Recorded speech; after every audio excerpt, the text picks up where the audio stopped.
Ranger Randy here all alone today in Bryce Canyon National Park. Travis Walker, I had to put him on the one-day DL. Poor kid has foot swelling, inflammation of the feet, and really bad blistering going on. So he's on the one-day DL. We'll see if we can't make it out tomorrow. So Trailhead Travis, not finding any trailheads today, just me. So I came to Rainbow Point. Pretty nice little drive, man. There's a lot of different things you can stop to see along the way, canyons and whatnot. I mean, check out some of these views. They are absolutely stunning. If you go in the morning, nobody on the roads, man. I mean, nobody. So I left at like 7 in the morning to come out here to Rainbow Point. A couple of different really nice trails that you can check out. Bristlecone Loop Trail, there's that one. And then there's the Riggs Spring Loop Trail. So let's go on a little journey, shall we? Come on.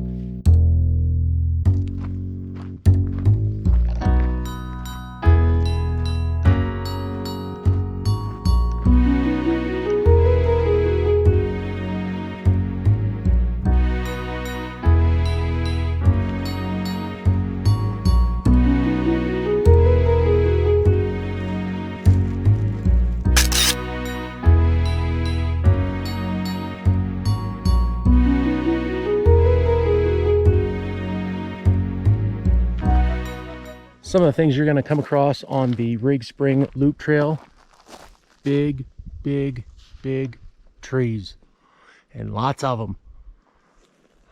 And then I love how you're just, you know, going down, you see all these massive trees, and then you just get a hint of those cliffs up there with the awesome, you know, color schemes and whatnot. And then you get these like little peekaboo moments where you're kind of like walking through like this, and you happen to look up to your left and you get that. Like, come on, man. What an awesome trail. You got to get on it. Let's keep going. So in the springtime, I would imagine this to be running pretty good. You can see where the water has carved this little gorge out pretty good. But yeah, here in late August and September, dry as a bone. I bet the snow water coming down through here will make these rocks really pretty too, because there's so many cool different colored rocks. Neat, really neat. Yeah, I bet this really goes in the springtime. I'd love to see it. Maybe I'll have to come back. Some of the other things you're going to come across on the Riggs Spring Trail: pine cones. And man, lots of them. Look at all these. Holy cow. There's probably 1,000 of them just laying right in here. Crazy. What a great trail. And here we are. We made it at Riggs Spring. Let's go take a look at some of these campsites here. There's 2 of them, by the way. Regular one. Careful, black bears. They are around. If you want to do one of these campsites back here, all you need is one of those back camping country permits. That's it. Pretty simple. You can get one at the visitor center. Apply online.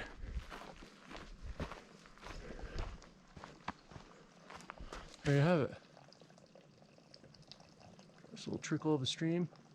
You gotta move your way around to get in there. There's that one. And we'll go over to the group campsite.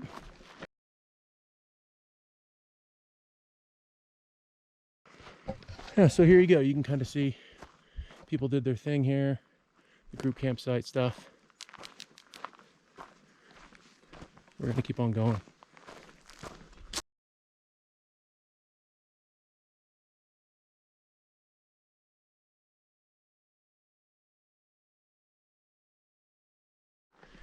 And here is the group's campsite.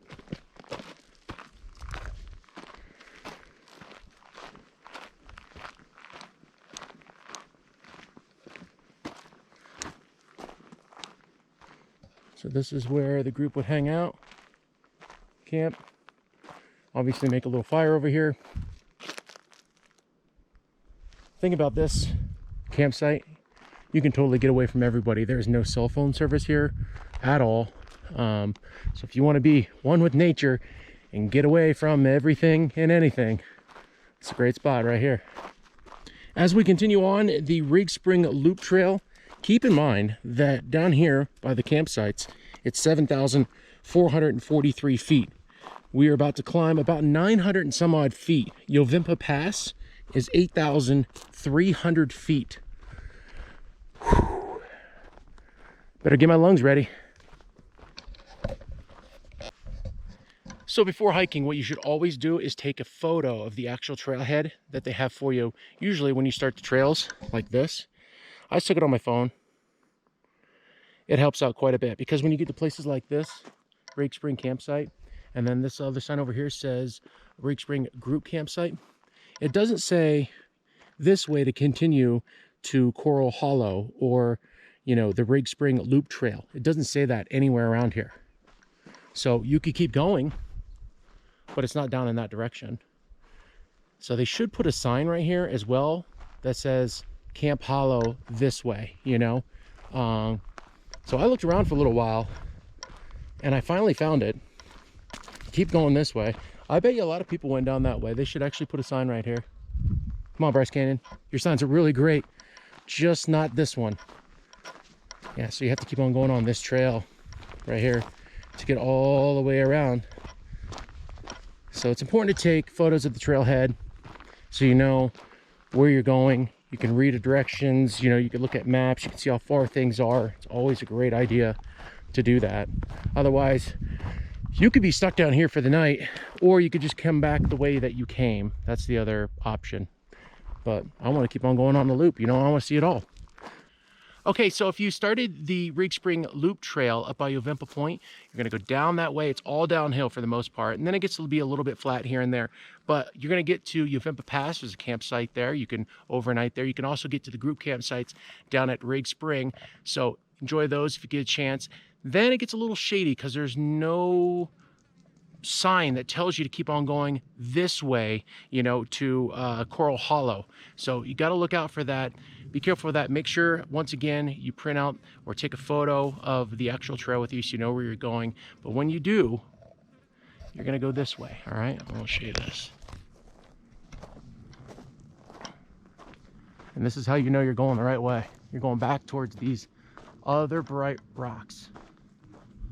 Isn't that amazing? Wow. What an awesome trail. Yeah, I knew this was going to get steep. From Rig Spring group site, the elevation is 7,443 feet. To get back up to Rainbow Point, it's 9,115. All uphill. Oh dear.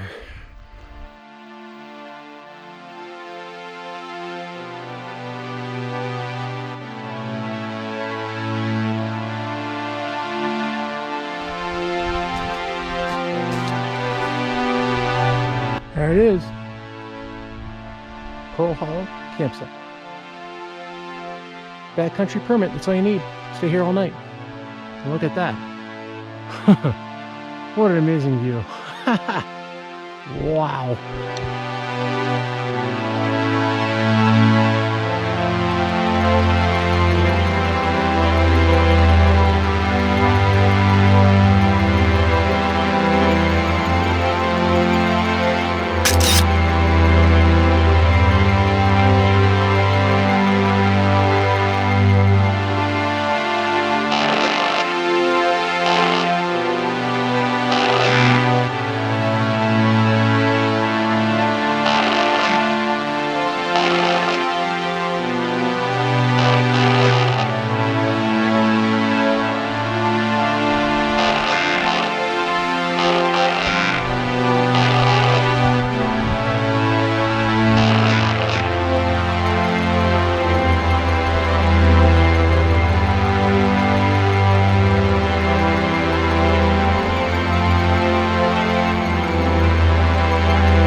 Hey, it's Ranger Randy.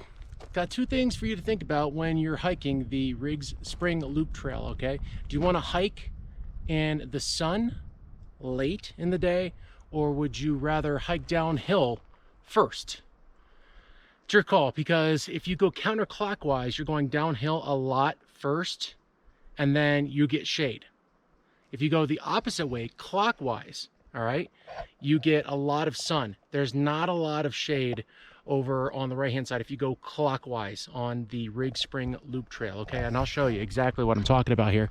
See, a lot of these trees, a lot of them are, you know, burnt to a crisp, so obviously fire went through here, so not a lot of shade coming up at the very end of your trail, and it does still go uphill. So I guess if I had to give you some advice, I would say probably go clockwise, start early, And then that way, when it gets a little bit later on in the morning and or the afternoon, you have a lot more shade, but you will be going uphill on the other side when you get closer to the parking lot. All right, have fun. The views are amazing.